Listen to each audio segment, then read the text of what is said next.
Hello my dear students, माँ Ramamurthy classes में आप सभी का स्वागत है। डियर स्टूडेंट्स, आज हम लोग क्लास 11th का second chapter relation and functions के ऑब्जेक्टिव क्वेश्चंस करेंगे। ऑब्जेक्टिव क्वेश्चंस की ये सेकंड वीडियो है जिसमें हम लोग 22nd क्वेश्चन वैसे आगे करेंगे। तो 22nd क्वेश्चन है, if a is equal to 135 then identity relation on a is. अगर a हमारे पास 135 है तो आइडेंटिटी रिलेशन a सेट के ऊपर क्या होगी। तो सबसे पहले मैं आप लोगों को किसी सेट के ऊपर रिलेशन बताता हूं, किसी सेट के ऊपर रिलेशन कब होती है और आइडेंटिटी रिलेशन क्या होती है। सपोज हमारे पास एक सेट गिवन है, ये हमारे पास सेट है ए, हमारे पास गिवन सेट है 1 2 3 और आर रिलेशन में मेरे पास एलिमेंट है 1 1 1 2 2 3 2 2 3 3 2 3।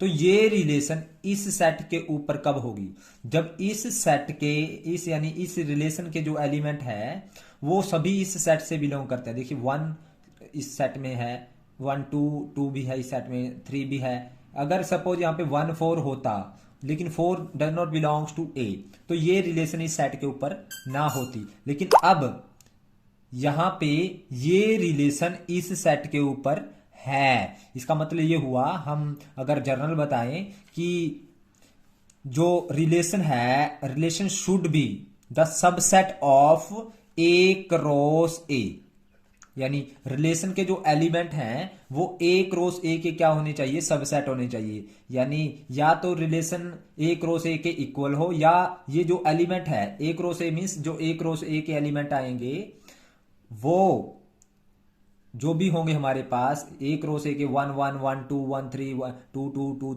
2 3, यानी ए की ए के साथ क्रॉस प्रोडक्ट करने के पास बाद जो हमारे पास एलिमेंट आएंगे, तो रिलेशन में जो एलिमेंट है वो जो रिलेशन के जो एलिमेंट है वो सभी ए क्रॉस ए से बिलोंग करने चाहिए। Then this relation is on this set, या सिंपल भाषा में हम ये कहें जो भी रिलेशन में एलिमेंट है वो सारे उस सेट से बिलोंग करने चाहिए। तो हम कहेंगे ये रिलेशन इस सेट के ऊपर है। अब कब ये रिलेशन इस सेट के ऊपर आइडेंटिटी होगी, when this relation is identity on this set. ये रिलेशन इस सेट के ऊपर आइडेंटिटी कब होगी, जब हमारे पास जो सेट में जितने भी एलिमेंट है उनका अपने आप से संबंध हो केवल, यानी if every element of set is related to itself only. Only word मैंने लगाया है, यानी अगर प्रत्येक एलिमेंट जो सेट के अंदर है वो अपने आप से संबंध रखता हो, तब ये सिर्फ अपने आप से संबंध रखता हो, तब हम कहेंगे ये रिलेशन क्या है, ये रिलेशन हमारे पास क्या रहेगी, आइडेंटिटी रिलेशन रहेगी। जैसे अभी ये 1 का 1 के साथ है लेकिन 1 का 2 के साथ भी है, तो अपने आप से, सिर्फ अपने आप से संबंध होना चाहिए, किसी दूसरे के साथ नहीं। तो यहाँ पे 1 का 2 के साथ है, तो this is not identity relation. कब ये आइडेंटिटी रिलेशन होगी, अगर हमारे पास, अब जैसे हमारे पास क्वेश्चन में भी गिवन है, अगर हमारे पास 1 2 3 ये सेट है, if we have 1 2 3 this is a set in which there are 3 element, तो इस सेट की आइडेंटिटी रिलेशन क्या बनेगी, वो बनेगी 1 1 2 2 3 3। तो this is identity relation of this set. तो इस रिलेशन को हम ये कहेंगे आइडेंटिटी रिलेशन है इस सेट के ऊपर। आप यहां पे देखिए 1 का 1 के साथ है, 2 का 2 के साथ ही है, 3 का 3 के साथ है। तो दिस इज आइडेंटिटी रिलेशन, यानी प्रत्येक एलिमेंट के लिए उसका अपने आप, प्रत्येक एलिमेंट का अपने आप से क्या होना चाहिए, रिलेशन होना चाहिए। Each element related to itself only, only word जरूर लिखना, क्योंकि यहां पे अपने आप से संबंध तो है लेकिन इसके अलावा दूसरों से भी है। तो this is not identity relation. तो इस रिलेशन को हम रिफ्लेक्सिव रिलेशन कहते हैं, ये वाली रिलेशन को हम रिफ्लेक्सिव कहेंगे। उसमें अपने आप से तो होना ही चाहिए, दूसरों के साथ भी हो सकता है, जैसे 1 का 2 के साथ भी है, तो इसको रिफ्लेक्सिव रिलेशन कहते हैं। लेकिन आइडेंटिटी रिलेशन कब होगी, जब सिर्फ अपने आप से होगा, तो ओनली वर्ड लगेगा। देखिए ओनली वर्ड, यानी हम अगर जर्नल में इसको डिफाइन करना चाहे, फॉर एवरी एलिमेंट, यानी एवरी एलिमेंट ए कोई भी एलिमेंट है कहां से, इस सेट का, इंप्लाइज ए किस में होना चाहिए, यानी ए किस से बिलोंग करना चाहिए, ए शुड बिलोंग्स टू आर। अगर ए यानी उसी का पेयर आर से बिलोंग करता है तो then that relation is identity relation. Reflexive relation भी हम इसी तरह कहेंगे, लेकिन रिफ्लेक्सिव रिलेशन में हमारे पास क्या रहेगा, हमारे पास रिफ्लेक्सिव रिलेशन में जो एलिमेंट है सेट के उनका किसी दूसरे के साथ भी रिलेशन हो सकता है, जैसे 1 का 2 के साथ है। लेकिन आइडेंटिटी रिलेशन में हम ऐसा नहीं बोलेंगे। आइडेंटिटी रिलेशन में हमारे पास सिर्फ अपने आप से संबंध होना चाहिए, जैसे 1 1 2 2 3 3। तो हम इसको जर्नल में इस तरह से लिखते हैं। अब इसका 22nd क्वेश्चन देखते हैं हम। 22nd क्वेश्चन में यही कहा है उसने, if A is equal to 1 3 5 then identity relation on A is. अगर ए 1 3 5 है, 22nd क्वेश्चन, ए हमारे पास है 1 3 5, तो आइडेंटिटी रिलेशन ऑन ए, तो आइडेंटिटी रिलेशन क्या आएगी, आइडेंटिटी रिलेशन आएगी हमारे पास स्टूडेंट्स, क्या आएगी, वो आएगी यानी 1 1, जितने भी एलिमेंट उनका अपने आप से रिलेशन होना चाहिए, 3 3 और 5 5। तो this is identity relation of A. अब 23rd क्वेश्चन देखते हैं स्टूडेंट्स। 23rd क्वेश्चन क्या है हमारे पास, देखते हैं। 23rd क्वेश्चन है, if A is equal to 1 2 3, B is equal to 1 4 6 9, R is a relation from A to B, define x is greater than y, then the range of R. देखिए हमारे पास ए given है, ए क्या given है हमारे पास 1 2 3, और be given है हमारे पास 1 4 6 9। तो और रिलेशन क्या है, रिलेशन है हमारे पास, रिलेशन क्या है, relation is x is greater than y, x is greater than y, और रिलेशन क्या है, देन वाई। रिलेशन है फ्रॉम ए टू बी, यानी ए टू बी हमारे पास रिलेशन है, यानी पहला एलिमेंट एक्स ए से लेना है और वाई बी से लेना है, और वो इस तरह से लेना है, एक्स जो है ग्रेटर देन होना चाहिए वाई से। अगर ए से हम 1 लेते हैं, उसने कहा x is greater than y, तो अगर ए से हम 1 लेते हैं तो बी में से जो एलिमेंट लेंगे वो 1 से छोटा होना चाहिए, तो नहीं है, कोई भी छोटा नहीं है। यानी ए से अगर मैं 2 लेता हूं तो बी से क्या आएगा मेरे पास 1, और ए से 2 लिया तो बी से और कोई इससे छोटा नहीं है, क्योंकि जो एक्स है वो वाई से क्या हो, ग्रेटर हो।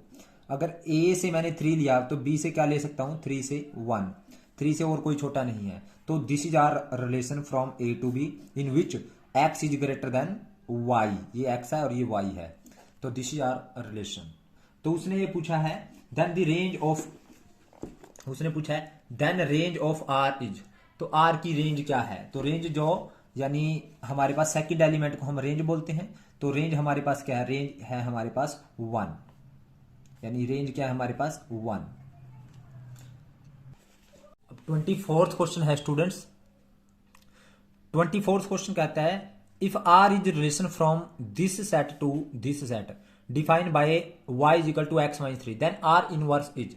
तो आर इनवर्स क्या होगा, देखिए स्टूडेंट्स हमारे पास आर रिलेशन है from this set to this set. Let हमारे पास 24th क्वेश्चन में सेट गिवन है, set let A is equal to, उसको हमने ए एज्यूम कर लिया, लेट हमने सेट को ए एज्यूम कर लिया जो हमें गिवन है 11 12 13, और बी हमने क्या एज्यूम कर लिया 8 10 12।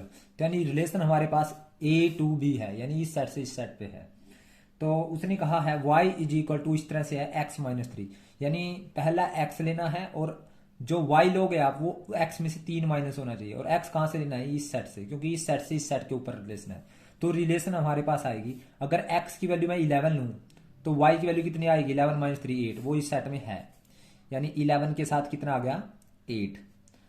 अब अगर मैं x की वैल्यू 12 लूं तो y की वैल्यू 12 माइनस 3 9, वो इसमें नहीं है, तो हमने पहला एलिमेंट इस सेट से लेना, दूसरा इसमें से लेना, तो इसमें 9 नहीं है। अगर 12 माइनस 3 कर 9 नहीं है तो 12 के साथ नहीं बनेगी। 13 लें तो 13 माइनस 3 10 आएगा, वो है, यानी 13 माइनस 3 और 10 आएगा, यानी 13 3 10 आ जाएगा। 13 के साथ क्या आ जाएगा 10। अगर x की वैल्यू 13 है तो y की वैल्यू 13 माइनस 3 10 आ जाएगा। तो ये r आ गया। हमने r इनवर्स निकालना है, यानी इनवर्स रिलेशन निकालनी है। हम लोग क्या करेंगे, इनका इनवर्स कर देंगे, यानी जो हमारे उल्टे लिख देंगे हम इसको, जो हमारे पास एलिमेंट है ऑर्डर पेयर में, यानी आर इनवर्स क्या आ जाएगा 8 11 और 10 13। तो this is are inverse. Students हम देखते हैं इसका 25th क्वेश्चन। 25th क्वेश्चन में कहा है let number of element in A m, number of element in B n, then the total number of non empty relation that can be defined from A to B कितनी होगी। देखिए number of element कितने हैं A में, हमारे पास number of element in A that are m, number of element in B that are n। तो number of relation from A to B निकालनी है तो हम देखेंगे ए क्रॉस बी की सबसेट कितनी होगी। तो सबसे पहले हम देखेंगे ए क्रॉस बी में सबसेट कितनी होगी। तो सबसे पहले ए क्रॉस बी के नंबर ऑफ एलिमेंट देखेंगे कितने, number of element in A cross B यानी m इंटू एन यानी m multiply n, m into n यानी एम एन आ गया, यानी ए क्रॉस बी की अब सबसेट कितनी होगी, ए क्रॉस बी की सबसेट। तो number of subset of number of relation कहें या नंबर ऑफ सबसेट कहें, number of relation from A to B वो कितनी आएगी students, from A to B यानी नंबर ऑफ सबसेट लिखनी है ए क्रॉस बी की ए टू बी, वो आती है 2 raise to power number of element कितने हैं ए क्रॉस बी में एम एन, तो 2 raise to power m n यानी नंबर ऑफ सबसेट होगी।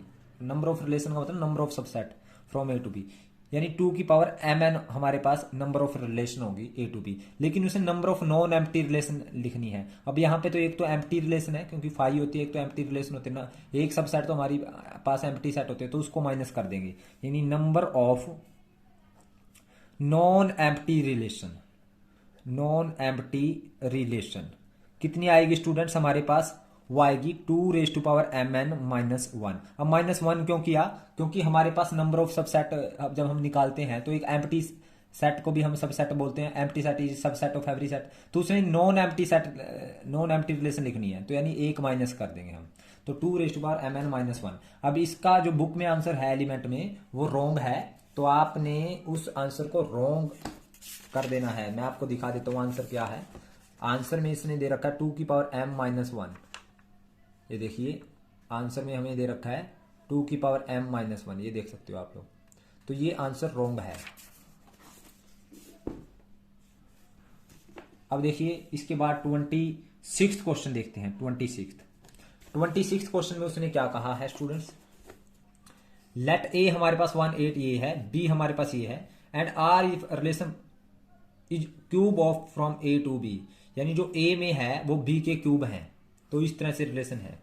देन कोडोमेन ऑफ आर, तो कोडोमेन ऑफ आर क्या होगी, यानी कोडोमेन ऑफ आर हमारे पास क्या होगी वो हमें निकालना है। कोडोमेन तो हमारे पास क्या रहेगी, कोडोमेन क्या होता है स्टूडेंट्स, हमारे पास जहां से हमारे पास सेकंड एलिमेंट निकलता है, तो सेकंड एलिमेंट स्वाभाविक ए टू बी अगर रिलेशन है तो हमारे पास बी से निकलेगा, तो यानी 1 2 3 4 5 6 this will be codomain. Direct हम इस तरह से कर सकते हैं।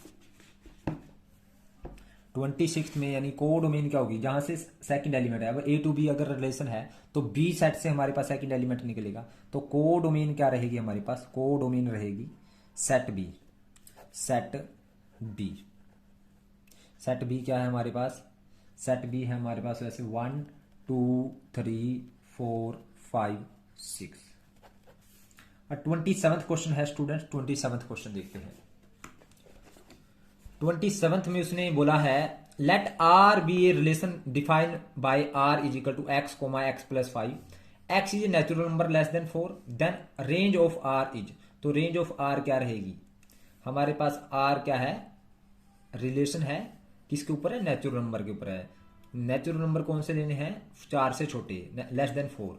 तो देखिए हमारे पास 27th क्वेश्चन में आर हमारे पास है एक्स कोमा एक्स प्लस 5, ये हमारे पास 2 एलिमेंट लेने हैं और वो इस तरह से लेने हैं ताकि एक्स क्या है, x is natural number, natural number less than 4, less than 4।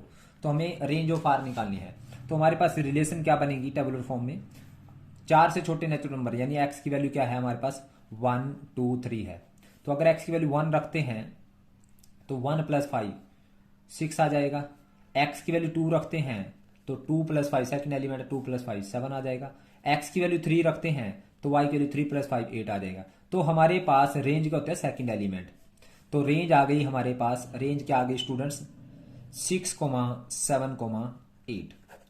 This is R range. अब नेक्स्ट है स्टूडेंट 28th क्वेश्चन.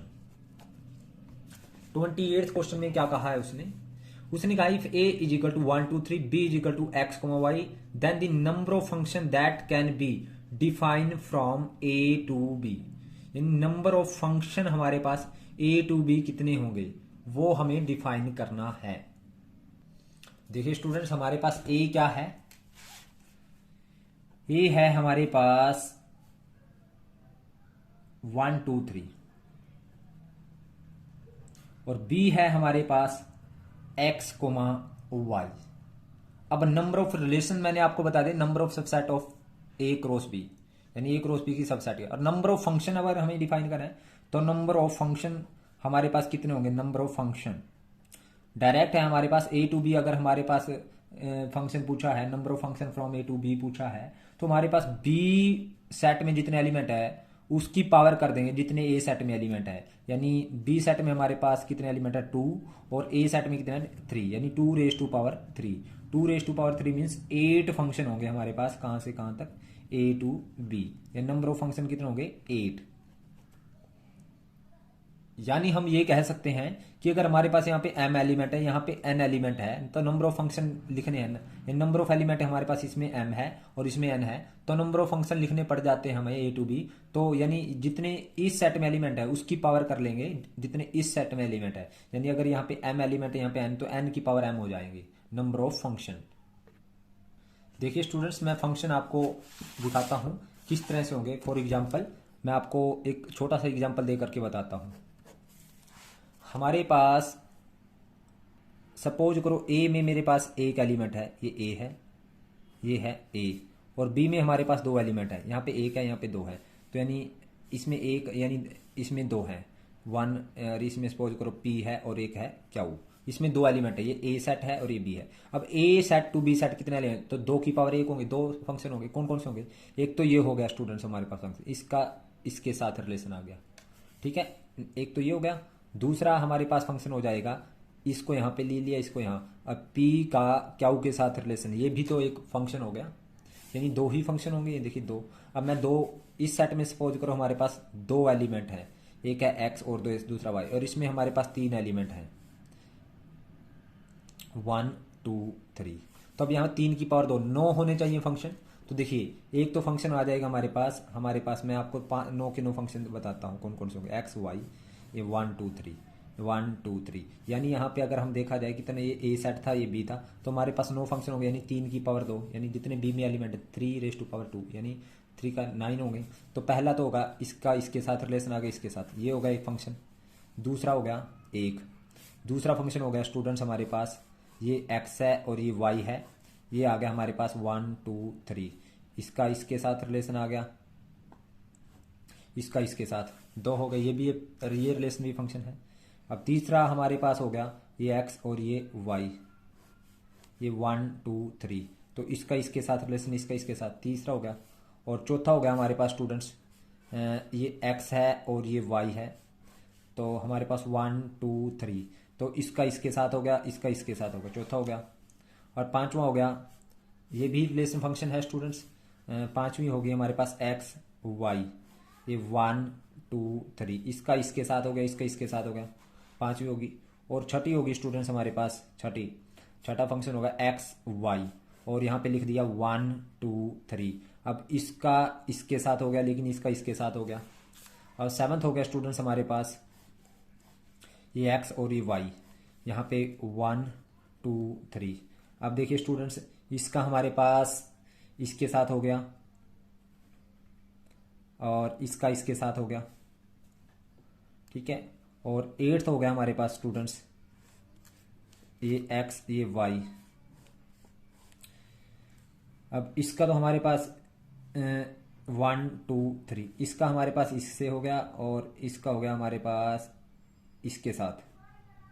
ये इसका इसके साथ हो गया, तो इसका इसके साथ ले लिया हमने.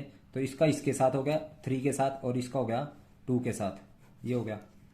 और एक हो गया 9 हमारे पास x y. एक हो जाएगा x का तीसरे के साथ और y का पहले के साथ. तो ये हमारे पास 9 फंक्शन हो गए, इसके अलावा कोई फंक्शन नहीं बनते। तो मैंने आपको दिखा भी दिया, तो 2 यानी जितने इस सेट में एलिमेंट है उसकी उतनी पावर हो जाएगी। These are the number of function from A to B. देखिए ये सभी फंक्शन है, यानी सबकी एक एक इमेज है, यानी जो डोमेन में एलिमेंट है सबकी यूनिक इमेज है। तो यानी इतने फंक्शन हमारे पास बन जाएंगे। यहाँ पे 2 एलिमेंट थे, यहाँ 3 थे तो 3 की पावर 2, अगर यहाँ पे 3 होते, यहाँ पे 2 है तो 2 की पावर 3 होते। तो अब देखिए स्टूडेंट्स, हमारे पास ये था 28th क्वेश्चन। अब 29th क्वेश्चन हम करते हैं। 29th क्वेश्चन, 29 हम पढ़ते हैं पहले। 29th क्वेश्चन में क्या है, if f x is equal to cos log x base e, then f of 1 by x, f of 1 by y minus 1 by 2, f of x y plus f of x minus y is equal to, ये हमें निकालना है।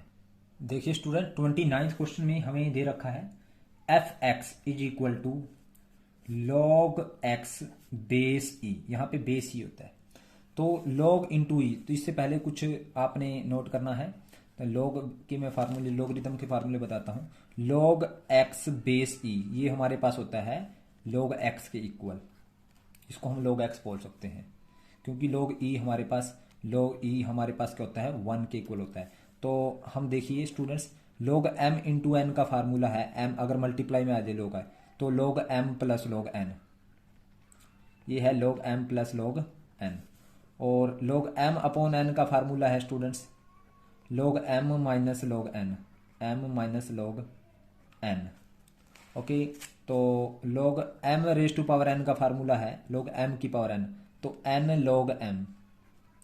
और हमारे पास log ए base B का formula है, base B, यहाँ पे इसको लॉग ए बेस बी बोला जाएगा, यानी लॉग एम की पावर एन, एन आगे आ जाता है लॉग एम बन जाएगा, ये फार्मूला है। और लॉग ए बेस बी का है लॉग ए अपॉन लॉग बी, ये लॉगरिथम फार्मूला आपको पता होना चाहिए। तो यहीं के बेस्ड हम इस क्वेश्चन को निकालेंगे। तो उसने कहा देन एफ ऑफ, हमने क्या निकालना है स्टूडेंट्स, हमें निकालना है f of 1 by x into f of 1 by y minus 1 by 2 f of x y plus f of x upon y, ये हमें निकालना है। तो देखिए स्टूडेंट्स, हम निकालते हैं इसको। तो सबसे पहले हमें एफ ऑफ 1 बाई एक्स, यानी एक्स या 1 बाई एक्स रखें तो क्या आएगा, लॉग ऑफ हमारे पास फंक्शन है, हमारे पास log E S, cos of log x base E है, यानी इसका मतलब डायरेक्ट क्या है, cos of log x base E. आपको देखिए लॉग एक्स बेस ई ये किसके इक्वल होता है, लॉग एक्स के इक्वल होता है, यानी लॉग एक्स बेस ई को हम लॉग एक्स बोल सकते हैं, लॉग एक्स हमने बोल दिया। अब एफ ऑफ 1 बाई एक्स, यानी यहाँ पे 1 बाई एक्स रखेंगे, एफ एक्स है ये, यहाँ पे एक्स या 1 बाई एक्स रखें तो आएगा कोस लॉग 1 बाई एक्स। फिर उसने कहा है आगे क्या है, into f of 1 by y, यहाँ पे 1 बाई वाई रखेंगे तो यहाँ पे एक्स या 1 बाई वाई रखो, कोस लॉग 1 बाई वाई। फिर माइनस 1 बाई 2 आगे लिखा है, एफ एक्स वाई रखो तो यहाँ पे एक्स वाई रखेंगे, एक्स या एक्स वाई रखो तो यहाँ पे आएगा कोस लॉग एक्स वाई। और फिर हमने रखना है स्टूडेंट्स एक्स की जगह एक्स अपॉन वाई, तो फिर plus cos log 1 upon x y, यही रख दिया स्टूडेंट्स हमने। अब देखिए लॉग एम अपॉन एन, ये फार्मूला होता है लॉग एम अपॉन एन, यहाँ पे हो गया कोस लॉग 1 अंदर log 1 minus log x, log m upon n का फार्मूला देखिए log m upon n, log m minus log n, ये m अपॉन n था। ओके, और मल्टीप्लाई कोस log 1 upon y, log 1 upon y हो जाएगा log m upon n, log m minus log n, log m minus log n, log y। और student 1 by 2 सारी के बाहर।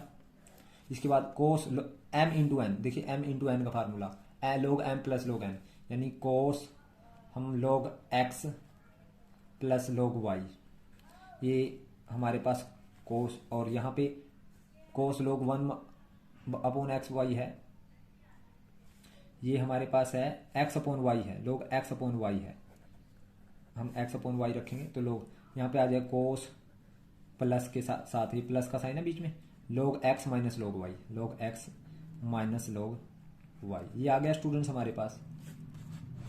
अब देखिए, अब आपने करना क्या है, log 1 की वैल्यू रखनी है स्टूडेंट्स, आपको ये ध्यान, वो होती है 0। log 1 क्या होता है 0। तो हम लोग यहाँ पे देखिए, यहाँ पे आएगा log 1 तो 0 हो गया, ये माइनस log x कोस माइनस log x, ये बन गया। और यहाँ पे log 1 0, ये कोस हो गया माइनस log y। ओके, और यहाँ पे आ गया स्टूडेंट्स हमारे पास 1/2। अब यहाँ पे cos A plus cos B का formula, cos A cos B, cos A plus B, cos A cos B, cos log x और कोस log y, और cos A plus B minus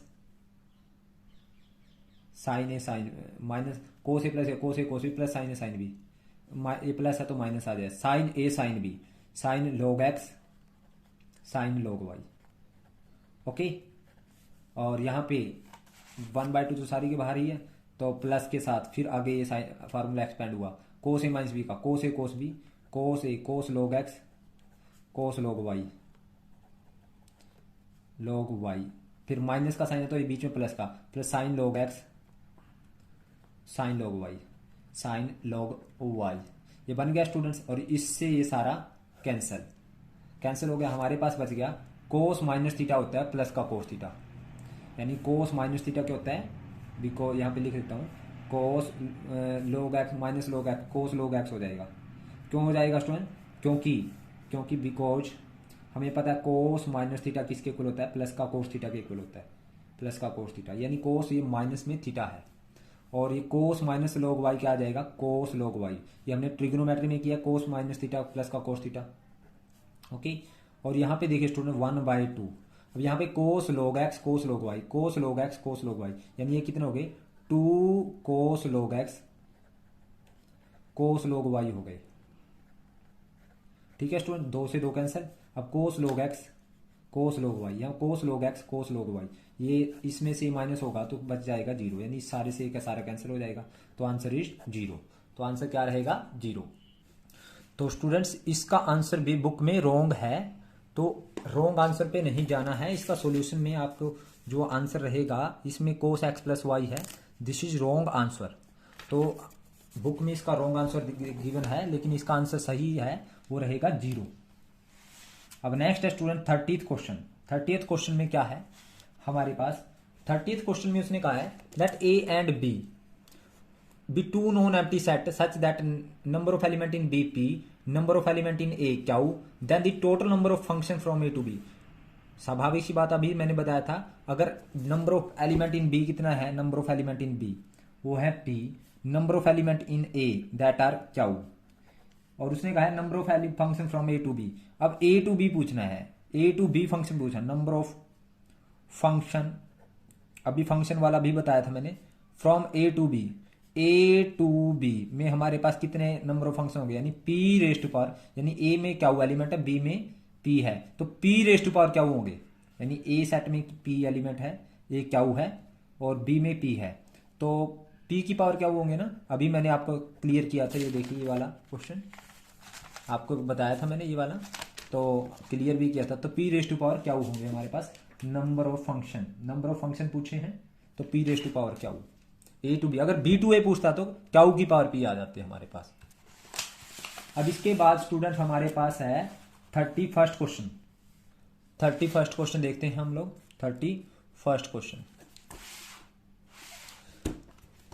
question देखिए, late, अब देखिए 31st में let f and g be the function given by, ये function है जो दे रखे हमें, तो जी हमारे पास ये है, और then domain of F plus G, domain of F plus G क्या होगी, domain of F plus G निकालना है स्टूडेंट्स, आप देख सकते हो। तो 31st क्वेश्चन में हम देखते हैं, इसको सॉल्यूशन करते हैं। तो हमें एफ गिवन है, एफ हमें गिवन है 2,4 5,6 8, -1 एंड 10, -3,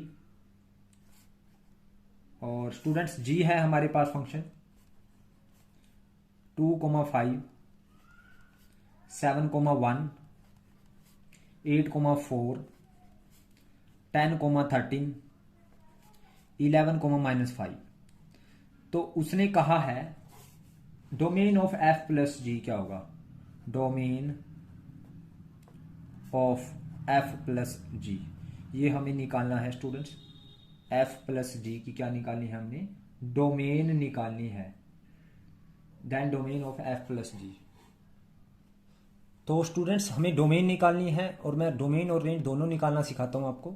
यानी एफ हमारे पास ये फंक्शन है, तो इसका मतलब है एफ ऑफ 2 पे जो वैल्यू आएगी वो कितनी आएगी, फंक्शन की 2 की वैल्यू 4 है। एफ 5 पे वैल्यू कितनी आएगी, 6 आएगी। एफ 8 पे वैल्यू कितनी आएगी, -1 आएगी।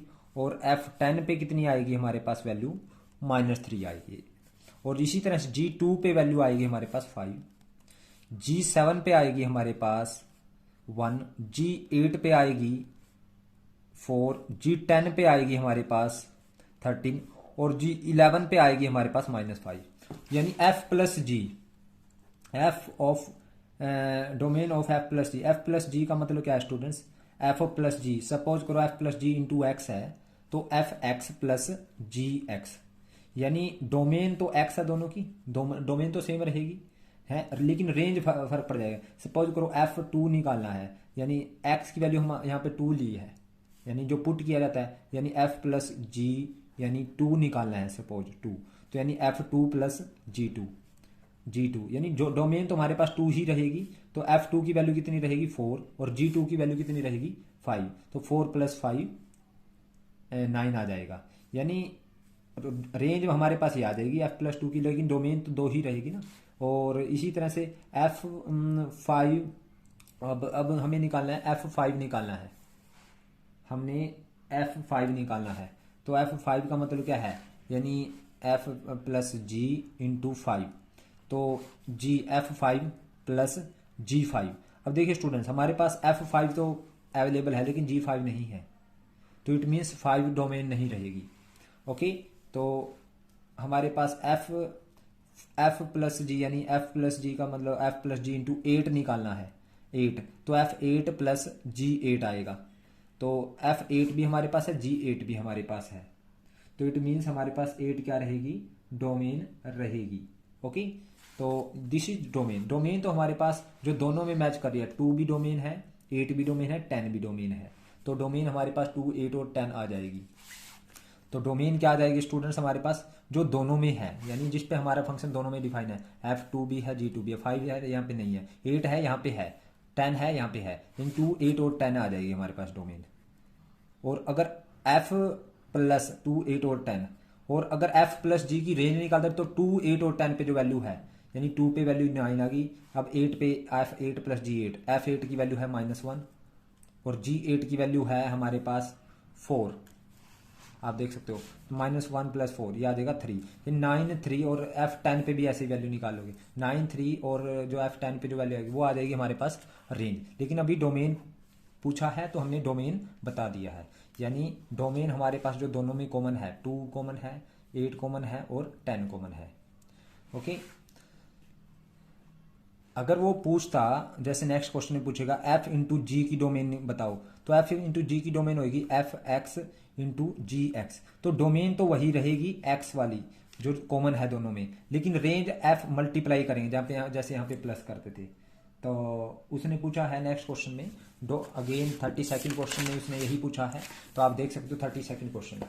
32nd में if F and G be 2 real function, ये फंक्शन दे रखा है F और ये G है, then domain of F into g, again हम वही लिखेंगे। F हमारे पास क्या फंक्शन है 31st में, F हमारे पास फंक्शन है 0,1, 2,0, 3,-4 और 4,2 और 5,1, और G है हमारे पास फंक्शन 1,0, 2,2, 3,-1 और 4,4 और 5,3। तो F इंटू जी की डोमेन निकालनी है, domain of F into g. Again हम देख लेंगे, तो F इंटू जी में जो डोमेन का मतलब ये है जो दोनों में कॉमन हो। F0 पे यहाँ पे 1 है वैल्यू, F2 पे वैल्यू है हमारे पास, आप देख सकते हो 2 पे वैल्यू 0 है, 2 पे वैल्यू कितनी है स्टूडेंट्स हमारे पास 0 है। तो 3 पे वैल्यू है -4, 4 पे वैल्यू है हमारे पास 2 और 5 पे वैल्यू है हमारे पास 1 और G1 पे वैल्यू है हमारे पास 0, G2 पे वैल्यू है हमारे पास 2, G3 पे वैल्यू है हमारे पास -1 और G4 पे वैल्यू है 4 और G5 पे वैल्यू है हमारे पास 3। तो आप देखिए जो कॉमन है, एक तो 2 यानी ये कॉमन है, एक 3 कॉमन है, एक 4 भी है डोमेन और एक 5 भी, यानी हमारे पास domain of f into G क्या आ जाएगी, domain of f into G, f into G क्या आ जाएगी जो कॉमन है, क्या ये हमारे पास कॉमन 2 भी है, यहाँ पे भी 2 पे फंक्शन है, यहाँ पे 2 पे है, 3 पे भी है, 4 पे भी है यहाँ पे और 5, तो ये कॉमन है हमारे पास 2 3 4 5। क्वेश्चन देखते हैं 33rd question, the range of function F x is equal to greatest integer of x. ये ग्रेटेस्ट इंटीजर ऑफ एक्स की ब्रैकेट है students, where dot denote the greater integer of f x function. तो students greatest integer function है 33rd में function हमारे पास क्या है, greatest integer of x, ये है ग्रेटेस्ट इंटीजर ऑफ एक्स। तो ग्रेटेस्ट इंटीजर में जो भी आप वैल्यू पुट करोगे पॉइंट में, सपोज मैं फॉर एग्जांपल मैं पूछ रहा हूँ 2.1 की का ग्रेटर इंटीजर, यानी इससे पहले जो पूरा इंटीजर है, इससे पहले पूरा इंटीजर क्या आता है 2, इससे पहले पूरा इंटीजर 2 आता है और मैं कहता हूँ 2.9 का ग्रेटर इंटीजर, यानी 2.9 से पहले जो पूरा इंटीजर 2 है।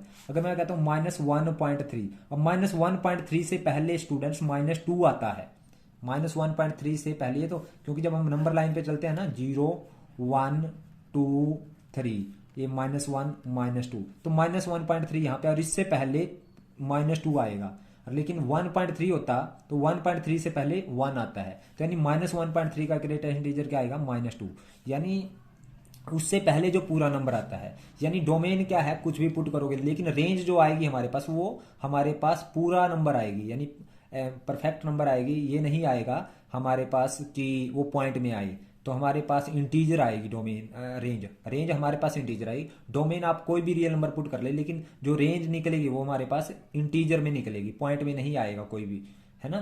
तो हमारे पास रेंज पूछा उसने, the range of function F x is equal to greater integer X, तो रेंज क्या आएगी, इंटीजर आएगी हमारे पास, set of integer, set of integer, यानी पूरा नंबर आएगा ना, चाहे नेगेटिव आएगा या पॉजिटिव, लेकिन आएगा पूरा नंबर, सेट ऑफ इंटीजर। अब 4th क्वेश्चन देखते हैं स्टूडेंट्स। 34th क्वेश्चन में the range of f x cos greatest integer of x for -90 to 90, तो function cos of greatest integer of x, इसकी वैल्यू निकाले -90 से 90 के बीच में। Cos of greatest integer of x for x is -90 से 90 when x is between -90 to 90, तो इसकी जो वैल्यू आएगी वो क्या रहेगी। तो स्टूडेंट्स देखिए π/2, पाई का मतलब क्या 22/7 और 22/7 का मतलब क्या होगा -22/7, 22/7/2, तो 2 11 11/7, यानी ये रहेगा हमारे पास 11/7, यानी 7 1 जा -1.57 4, ओके, 2x इज बिटवीन 1.57।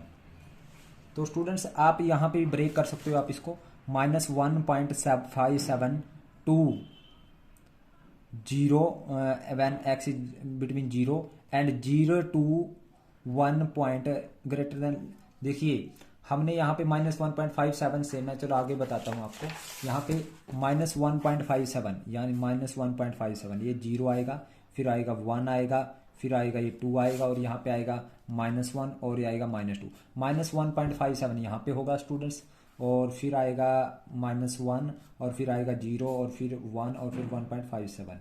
तो अब देखिए स्टूडेंट्स हमारे पास cos of modulus greatest integer of X function ये है।